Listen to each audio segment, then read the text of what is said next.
भंडारा जिल्ह्यातील वाकड गावात उकाड्यामुळे व्हरांड्यात झोपलेल्या एका महिलेवर अस्वलाने अचानक हल्ला केला. गंभीर जखमी झालेल्या महिलेवर नागपूर येथील आयसीयूमध्ये उपचार सुरू आहेत. भंडारा जिल्ह्यातील लाखनी तालुक्यात येणाऱ्या वाकल गावात गुरुवारी रात्री उशिरा एक भीषण घटना घडली. घराबाहेर झोपलेल्या एका महिलेवर एका हिंसक अस्वलाने अचानक हल्ला केला. या हल्ल्यात ती महिला गंभीर जखमी झाली आहे. या घटनेमुळे संपूर्ण परिसरात भीतीचे आणि दहशतीचे वातावरण निर्माण झाले आहे. जखमी महिलेची ओळख 43 वर्षीय अनिता अंबादास बनकर अशी पटली आहे. मिळालेल्या माहितीनुसार आजकालच्या तीव्र उकाड्यामुळे अनिता तिच्या घराच्या वरांड्यात झोपली होती. रात्री सुमारे 12:20 एक अस्वल जंगलातून गावात शिरले आणि वरांड्यात झोपलेल्या अनितावर त्याने हल्ला केला.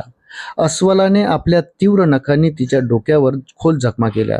घटनेनंतर लगेच मोठ्या प्रमाणात रक्तस्राव होत असलेल्या अनिताला प्रथमोपचारासाठी भंडारा जिल्हा रुग्णालयात नेण्यात आले. मात्र डोक्याला गंभीर दुखापत झाल्यामुळे डॉक्टरांनी तिला पुढील उपचारासाठी नागपूर येथील शासकीय वैद्यकीय महाविद्यालय रुग्णालयात पाठवले. ती सध्या नागपूरच्या रुग्णालयाच्या आयसीयूमध्ये उपचार घेत असून डॉक्टर तिच्या प्रकृतीवर बारकाईने लक्ष ठेवून आहेत. जखमी महिलेच्या उपचाराचा संपूर्ण खर्च वन विभाग उचलेल आणि रुग्णालयात तात्काळ 1.5 लाख रुपयाची प्राथमिक मदत दिली जाईल.